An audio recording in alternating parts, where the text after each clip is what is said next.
So excited. Direct le trailer. We're a tribe of warriors.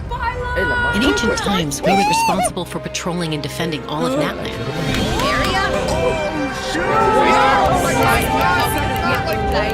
So Khan's still managing to sow discord, even after all these years. If you want to resolve a conflict through dialogue, sometimes you need a third-party facilitator. These are only place. The easiest person to find is... Why on the gun? His spirit has gotten lost and can't find its way back to his body. I just want to rescue someone and grant him all On était dans la théorie de la version. 500 years later, Guthrie resurfaced again. Wait, come on! We risk repeating the mistakes of the Cinder Snakes. As long as the soul is involved, I should be able to help.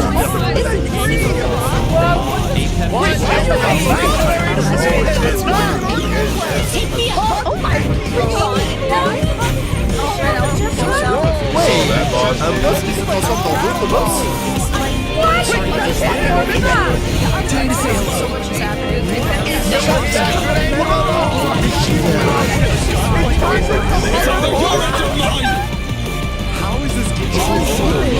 Ça, on va avoir l'histoire avec Capitano. Moi qui pensais qu'on n'aurait pas la... Normalement, on n'a pas de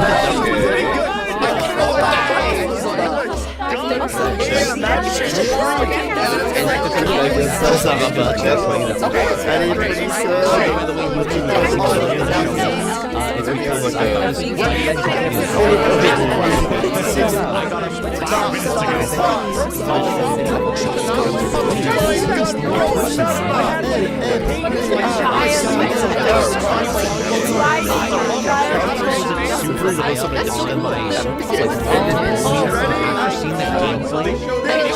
Ah, le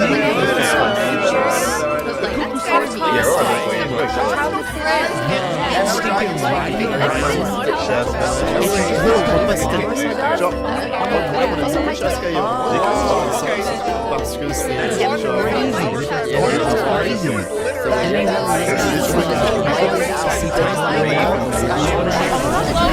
Hey travelers, welcome to the Genshin Impact version 5.2 special program. I'm Gabe from the Loke team. And we meet again. c'est Kai. Whoa, a cuckoo soar. Want to join us? Hey, don't be shy. Come out and say hello. Let's go. I'm not sure what that meant, but it was adorable. Non, ils sont encore en grève. We love She approves of your compliment. Hey, I didn't know you could speak Saurian. Oh, I can't, but I can make an educated guess based on her body language. Whoa, are all cuckoosaurs as friendly as this one? Adult cuckoosaurs are usually very proud creatures, but there are always exceptions. Well, since our cuckoosaur friend kicked things off for us, I know just the place to start. The Flower-Feathered Clan. Alright, let's do it. Cuckoosaurs live among the Flower-Feathered Clan, which is suspended high above the mountains. This is a tribe of warriors, and most of their people can command the power of the skies. It was the Flower-Feathered Clan's ancient duty to patrol and safeguard the entire region of Natland. As elite special forces, their job was to detect threats, disseminate intel, and quickly neutralize any dangers to the nation. Though the circumstances are different now, the tribe never forgot its origins. They still hold trials to assemble the fastest teams in the tribe. The trials test the pilot's skill and teamwork with the cuckoosaurs. I'm so pumped about these cuckoosaurs. Yeah, cuckoosaurs are the proudest out of all the saurians. They know that they're the kings of the sky. Cuckoosaurs can consume phlogiston to climb higher or perform a horizontal roll in midair. Holding the sprint button allows them to enter an accelerated glide state after a horizontal roll. In addition, they can even use phlogiston wind tunnels to quickly cover great distances. So I'm assuming that cuckoosaurs are really hard to tame. Yeah, that's true. You need to prove yourself in some worthwhile feat, like demonstrating exceptional archery skill during flight. This is so That's the sick. only way to become a true Kukusor rider. Wow, that's so strict. Yeah, tell me about it. But okay, now that we've got a glimpse of the Flower Feather clan, it's time for a quiz. What? Already? Yep, I hope you're prepared. Every tribe in that land has a unique way of communicating with their Saurian companions. Dude, I got this chat. The members of the Flower Feather clan use a special item to summon their Kukusors. What is that item? Oh, A basket filled with their favorite foods? Here's a hint. We just saw the answer in the previous video. Oh, I remember now. Horn.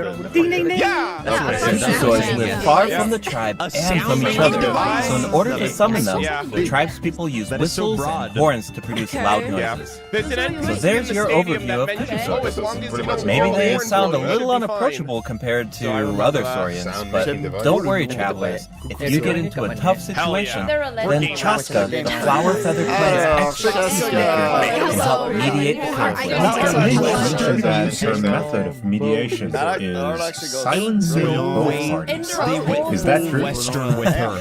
Well, that's only in special cases. Most of the time, Chaska barely needs to intervene. Everyone knows what she's capable of, so people usually find a way to set aside their differences when she shows up. Oh, so she doesn't just handle conflicts between humans and Saurians. She keeps the peace between people, too. Exactly.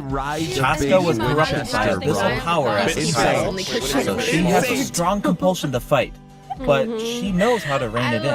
Right. I heard that she was rampant as a baby. It seems like she's been through a lot. Yeah, but luckily for her, the Kukusors took her in and raised her as one of their own. In addition to hunting and flying, Chaska gained a lot of unique combat experience from her Saurian childhood. When Chaska is in your party, defeating monsters will restore phlogiston to your party. While she's in the night seeing blessing state, Chaska can ride and control her gun like a Kukusor. The Soul Sniper doesn't just increase her movement speed and resistance to injury, it also allows her to get a better angle on her enemies. Wow, that Yeah, and Chaska's fierce when she's in the zone. In the Night Soul's Blessing state, Chaska's normal attack deals animal damage to enemies in front of her. Unleashing a charged attack in this state will cause Chaska to enter a special aiming mode. This allows her to lock onto a set number of enemies within range and fire up to 6 Shadow Hut shells, which deals animal damage upon impact. In addition, for every Pyro, Hydro, Cryo, or Electro character in your party, one of Chaska's Shadow Hut shells will undergo an elemental conversion to deal the corresponding type of elemental damage. Whoa, no way! So Chaska can directly deal other types of elemental damage based on the characters in her party. Since she's an animal character, she can throw them at the same time. That's awesome. I know, right? The elemental burst has a similar function too. Chaska fires a gale-splitting Soul Sucker shell during her burst, which deals animal damage. The attack then splits into 6 Soul Seeker shells, which continue to attack nearby enemies. These shells can also undergo elemental conversion. So cool. No wonder she's one of the strongest warriors in the tribe. Speaking of her tribe, the warriors from the Flower Feather clan are formidable for sure, but we should also shed some light on those who aren't as skilled. Oh, I'm talking about the Chaska. This is what the tribe calls people who fail the flag trials, right? They're the challengers who fail to earn the recognition of the Kukusors. Exactly. But the name doesn't indicate that those people are weak or deserve to be cast aside. The Flower Feather clan has its own definition of strength. There's a tacit understanding that the wingless are supposed to be protected until they can fly by themselves. But that assumption is challenged in Tribal Chronicles Tlalocan. Someone will dare to ask, what if you didn't need a Kukusor to fly? If you could change the rules, then maybe there wouldn't be any wingless to begin with. Now, whether that's the right path is for us to discover. Chaska will also be there to help us find the answers. So, be sure to check out Chaska's Tribal Chronicles if you're interested in what happens. Is there anything else that you can tell us? Remember how I mentioned that Chaska was raised by Cucusaurs? Yeah, tell us about it. Her Saurian mother will make an appearance in this quest. Even though she's joined human society, Chaska still goes to visit her Saurian mother on occasion, especially when she needs some help with a tough situation. So Chaska still has this soft spot, even though she's a fearsome warrior. The Flower Feather Clan is also the setting for the Archon Quest Chapter 5 in English. All 5 are filled with flame. The tribe is facing a crisis, and they'll need the traveler's help to find a solution. What kind of crisis? The Flower Feather Clan suffered the worst of the abyssal contamination during the battle of version 5.1. It's not just the human body that can't withstand high concentrations of abyssal power. For most people, it also damages the mind. Many members of the Flower Feather Clan are suffering from the mental repercussions of the abyss, and the tribe is in desperate need of aid. Beyonce will be there too. After rebuilding her own tribe, the Collective of Plenty, she's traveling around Natland to help those in need. The people of Natland really value unity, don't they? No one fights alone. It's one of my favorite things about Natland. Oh, wait. It looks like the captain will also be there. Yes, the captain will also offer help to the tribe. You may pick up on some interesting information if you pay close attention to what he has to say. The captain rarely gives away too much information in his regular interactions, but his secrecy here seems a little peculiar, so keep an eye out. Of course, restoring Natland's fighting spirit remains the top priority. After all, the war isn't over yet. The abyssal contamination is still around, and we have a very important battle ahead. Natland needs mental fortitude more than ever before. The Flower Feather Clan is pretty close to the Masters of the Night Realm, where the Atomosaurs live. That tribe could be another good place to recover from the battles. Oh yeah, let's check it out. If you head west from the Stadium of the Sacred Flame and go past the towering walls, you eventually arrive at the settlement of the mysterious Masters of the Night Realm. The tribal settlement offers a wild landscape at night. If you venture even further, then you might be running across what a Tomasaur Elder, or one of the many shamans who can communicate with spirits. I even heard that the witch doctors who live there can help cleanse your spirit. Plus, the graffiti art is really incredible. In fact, there's something special about this one. Can you figure it out, travelers? It's kind of tricky, right?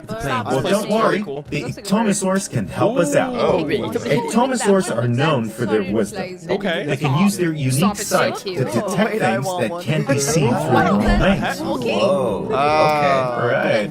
Ectomosaurs are especially skilled at detecting ley lines and phlogiston. They can absorb power from phlogiston objects to enhance their abilities. Doing so allows them to jump higher, move faster, or even obtain surprising results. Ectomosaurs can also extract information from graffiti art to create special objects. That'll come in handy for solving puzzles. Especially in Tribal Chronicles Mixland, which are also available in version 5.2, the first 2 acts feature a lot of intriguing puzzles. So be sure to check them out, travelers. Some of them will require the help of an Ectomosaur, and others can be solved on your own. I noticed that Ectomosaurs can perform fast-paced jumps when they have enough phlogiston, and it looks like so much fun. Do we know anyone who can use that ability? Besides the new Saurian activity. Yes, Auroron can do it too. Like the Ectomosaurs, Auroron has the ability to rise into the air. He also has that keen sense of perception. While charging an aim shot, Auroron will enter the spirit speaker state, allowing him to extract power from Natland's graffiti and ruins. Speaking of Auroron, I was honestly super surprised by his personality. Before the second Archon quest, I thought that he looked like a stern, stoic, and harsh type of character. But as it turns out, he's just a sweet kid. Yeah, it's kind of unexpected, right? Is he really that sweet, though? Just think about always sneaking around behind his granny's back. The Masters of the Night Wind are known for being eccentric. But Auroron really takes it to the next level. Yeah, it sounds like he does things his own way. I wonder wonder if that extends to his combat abilities. It does. Auroron is a bit different from the Netland characters from Nightsoul. He doesn't need to depend on Nightsoul's blessing state to gain Nightsoul points, and he can maintain the Nightsoul's blessing state even while he's off-field. I need a save. That does sound different from the other Natlan characters. So how do his abilities work? Let me start by explaining how Auroron gains Nightsoul points. This can happen in multiple ways. For example, Auroron can gain Nightsoul points when one of his party members triggers a Nightsoul burst. He can also gain them when other party members deal Hydro or Electro attacks to enemies after Auroron unleashes his elemental skill. Then it sounds like he works well with Hydro and Electro characters. And in combat, when enemies take damage from electro-charged reactions or other party members deal Nightsoul-aligned damage, Auroron can consume Nightsoul points to enter the Nightsoul's blessing state and trigger the Hypersense effect, dealing electro damage. Oh, I see. So you need to pair him with the right characters if you want him to gain Nightsoul points, enter the Nightsoul's blessing state, and trigger the effect. I should mention that Auroron doesn't need to be on the field to trigger the Hypersense effect. He can trigger even while he's off-field? That sounds really useful. Elemental Burst provides a convenient way to deal damage and support Auroron controls an ancient reach roll with his burst to summon a supersonic There's tons nearby enemies to draw them in. Once they're up close, Oculus releases a sound wave to deal damage. That should be great for crowd control. Yes! Auroron's abilities dealing with large groups of enemies should be a lot easier. And speaking of making things easier, Auroron can also improve the exploration experience by boosting the gliding speed of your characters. Awesome. Auroron really cherishes his friends. With a little teamwork on his side, I'm sure victory will always be within reach. So we introduced some of the upcoming regions in the subclasses, the Flower Feather Clan and the Masters of the Night Wind. But there's more. Version 5.2 actually introduces another new region called Oshkanatlan. Oh, I think we caught a close of this ancient city when we were looking at the Flower Feather Clan. It's really beautiful from far away. It looks completely abandoned. Is this dangerous? Yes. This is a restricted area in that land due to its severe abyssal contamination, and it seems uninhabited. Over the years, many adventurers have come here in search of treasure or to slay the dragon. Unfortunately, none of them have ever returned. The Flower Feather Clan often sends riders to patrol the area and to prevent people from getting too close. Wait, did you say slay the dragon? Yeah, I know we introduced some adorable saurians earlier, but this creature is actually really terrifying. It occupies this ancient city and guards it fiercely. If it detects an intruder, then it will attack without hesitation. Okay, it's easy to take human-saurian coexistence for granted these days, but it actually took generations of effort to reach this point. This relationship wasn't nearly so harmonious in the ancient past. Travelers will need to explore Oshkanatlan to uncover the reason behind this dragon's rampage. Of course, travelers won't have to do this alone. Here, take a look. Like the pet sword? Oh, what's that? This is a very important companion who will help us explore Oshkanatlan. His name is Kokui. As for his power, well, why don't you take a guess? Is he our moral support? You know, maybe he could make a cute noise every now and then to cheer us up. Hey, let's not put our Pepetlosaur friend out of a job. The little one works really hard. Okay, then I've got nothing. Remember how I mentioned that Oshkanatlan is heavily corroded by the abyss? Yeah. Well, that's where Kokui comes in. We can use his power to clear abyssal contamination. Follow the direction indicated by his light to collect secret source scraps and enhance his power. Once Kokuik has enough power, you can take him to track down the evil dragon. What a useful little guy. I know, right? Now, travelers can explore Oshkanatlan with two companions, Kokui and Little One. In fact, I've heard there's even a special token around here that can enable Little One to traverse a volcano. A new adventure with Little One awaits in version 5.2. This update will bring us one step closer to uncovering the mysteries of Little One's past. Familiar Saurian companions can also help us explore Oshkanatlan. For example, with the help of a Kaholosaur, we can evade Saur's mechanism attacks. With the help of an Ikitomisaur, we can solve certain puzzles. With the help of a Kukusaur, we might even be able to chase down the evil dragon. But we'll leave the rest for you to discover, travelers. Wait, are those some kind of lava fish? Does this mean we can fish in Netland? Yes, but I've got some friendly advice, travelers. You should be very careful while exploring Oshkanatlan. Some of the abyssal monsters here can distort their appearance to mimic powerful enemies. High-level monsters such as the tenebrous Papilla can mimic even stronger enemies. It looks like these monsters do the forming of plants outside of combat. Yep, that's true. The Abyss has corroded Natlan's ley lines, allowing these monsters to read the memories inside of them and mimic creatures from Teyvat. How do we defeat them? Travelers will need to use elemental attacks to break the enemy's protective void ward. Doing so allows them to take damage and causes them to enter a brief state of confusion. Night Soul-like elemental attacks are especially effective against these wards. Wow, the Abyss has gotten so advanced. It's scary to think about how much harder these fights will get as Abyss monsters continue to evolve.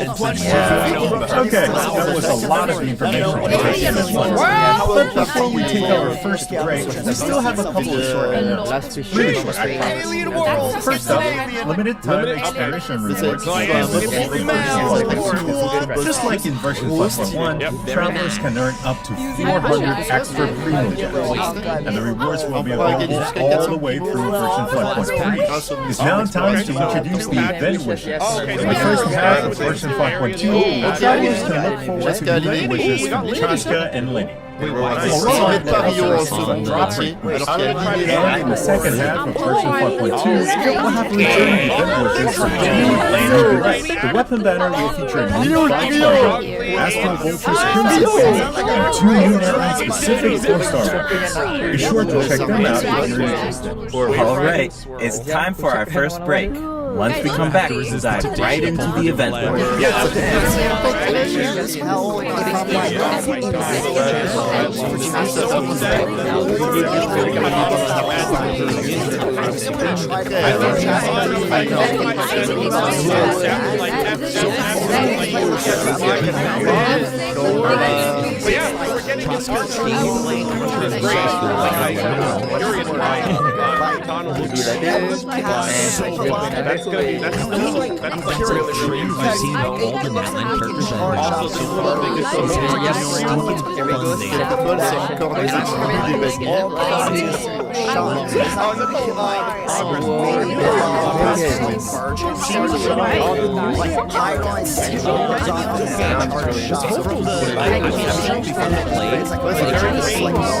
I was surprised we were getting the intro, but I didn't know we was. I can't wait. It looks kind of like fancy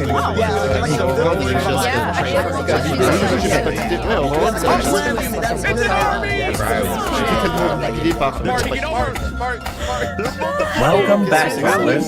Welcome back. Let's dive straight into the event section. So in the first event, we'll get to learn more about the Masters of the Nightwind. That's right. In the version 5.2 event, Tell Me Spirit-Seeking Scrolls, travelers will team up with Sitlali and Aurora to get to the bottom of a mysterious accident that occurred within their tribe.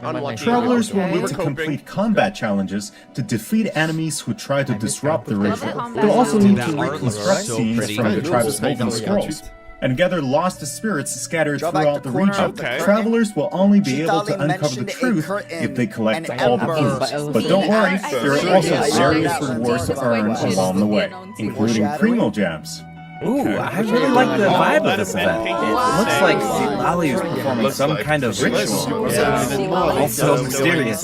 When a situation gets tough, it's Granny to the rescue. So I guess it's 3 acts. Sid Lolly and Aurora have some really fun dialogue in this event. I'm always grabbing the popcorn whenever these two interact. They're practically a two-person show. And speaking of fun, let's get into the event gameplay.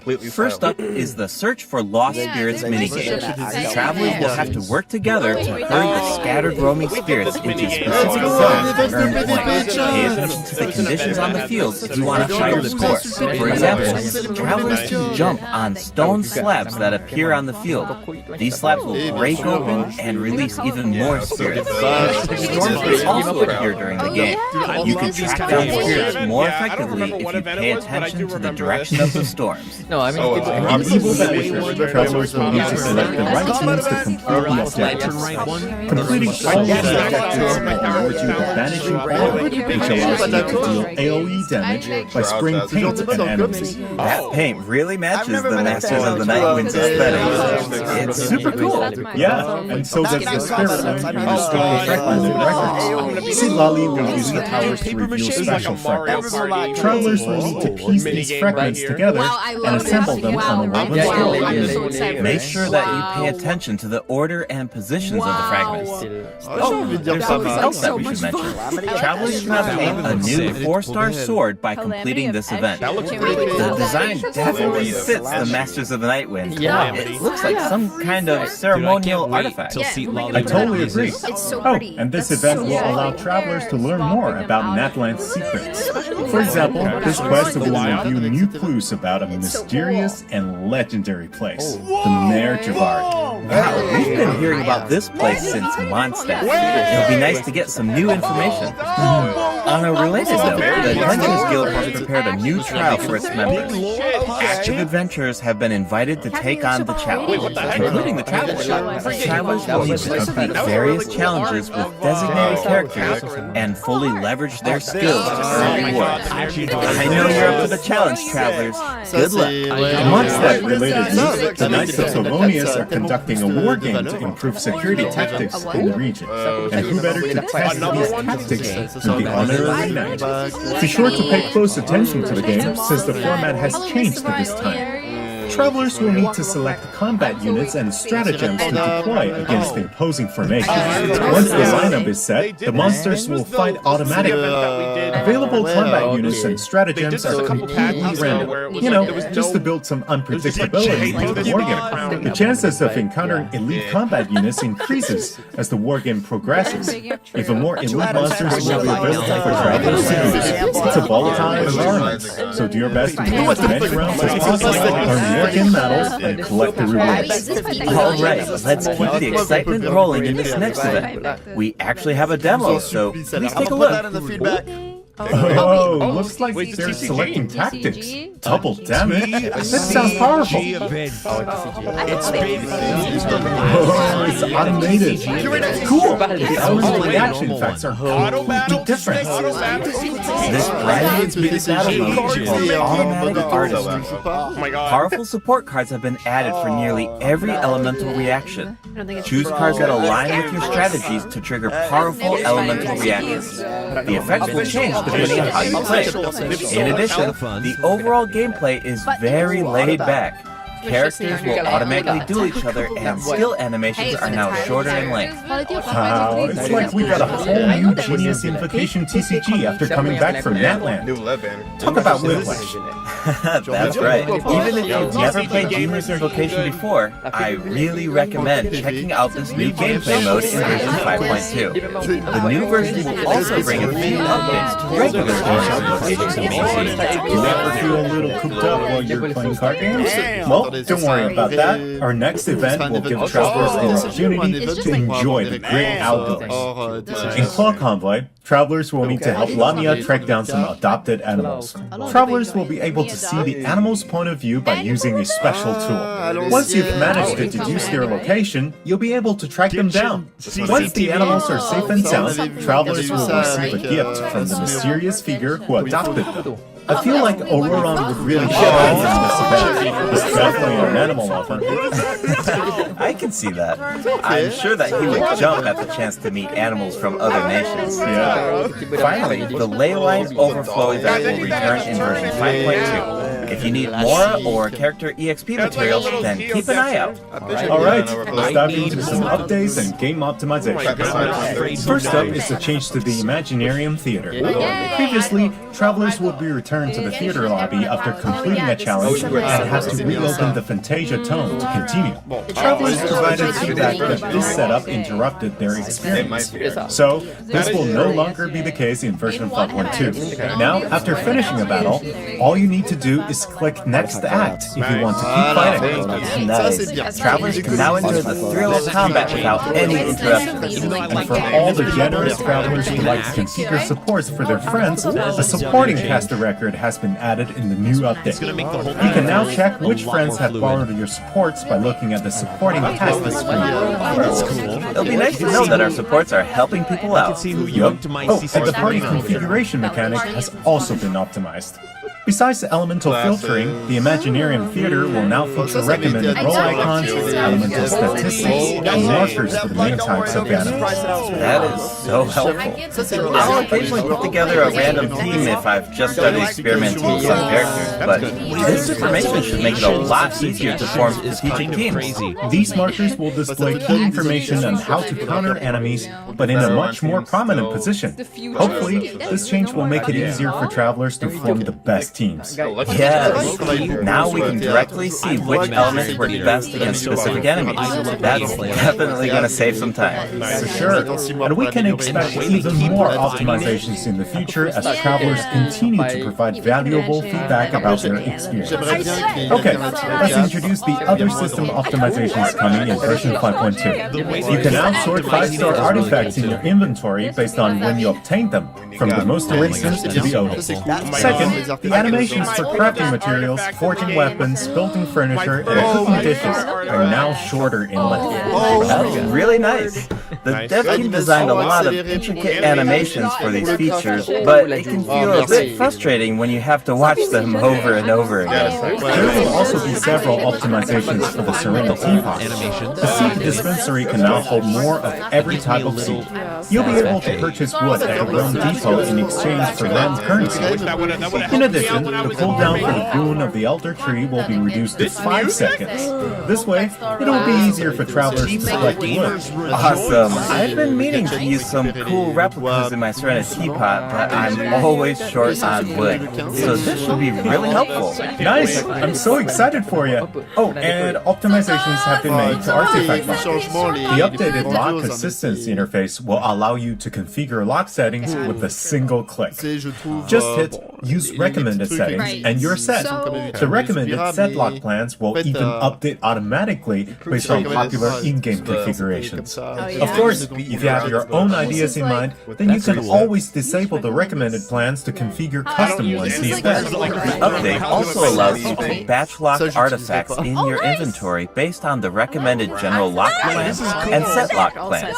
This will make it much faster to organize your inventory. In addition, a shortcut button that navigates to the lock assistance interface will be added to the artifact domain challenge screen and the artifact acquisition screen.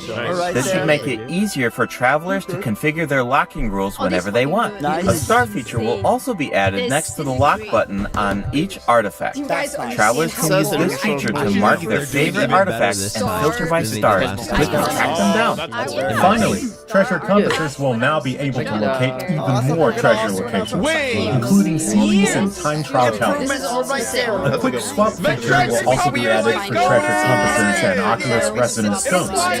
Enabling this feature will allow travelers to more easily use these devices across regions. The feature will automatically switch to the compass or stone that corresponds to your location in the game. Awesome. Be sure to check out future announcements for more details on the version 5.2 optimization. Alright, that was a lot of info, so this seems like a good time for our second break. It's time for the third redemption code.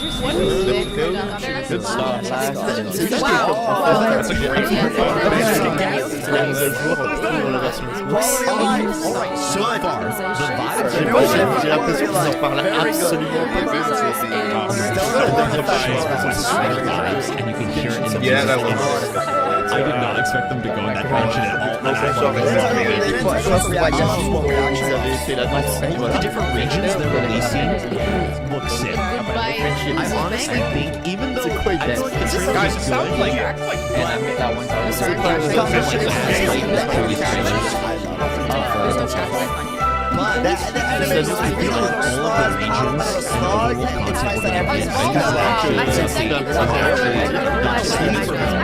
the music is going to be so the slight chat, so you can't really tell.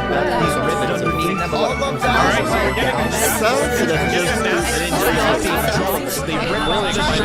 Welcome back, travelers. What else do we have on the agenda? We have some very exciting news to share. After the version update on November 20th, travelers will be able to play Genshin Impact on the Xbox Series X and S. Log into Genshin Impact on Xbox Series X and S consoles to receive the Wind Glider Wings of Fate Force Intertwined. Additionally, Xbox Game Pass Ultimate members can play Genshin Impact via cloud gaming. They'll also find extra rewards in their in-game mailbox. Awesome. Alright, that doesn't mean everything. That means that we've reached the end of the special program. Is there anything that you want to say before we go, Kai? Yes, I'm really looking forward to all the new characters. Chaska and her weapons seem really incredible. I'd love to see how her travel chronicle unfolds because she has such an amazing personality. And Aurora seems like a very weird character. The storytelling is definitely going to shine. What about you, Dave? Yeah, I'm just so excited for players to experience more of the Natland storyline, and we have so much to explore this time. I mean, 2 new tribes and a new area as well. And one thing I've always loved about Genshin Impact is how it's multi-platform. Like, I'm always logging in on different devices depending on where I am, so it's just exciting to see another platform become available for everyone. And yeah, on that note, I hope you have fun with the new version, travelers.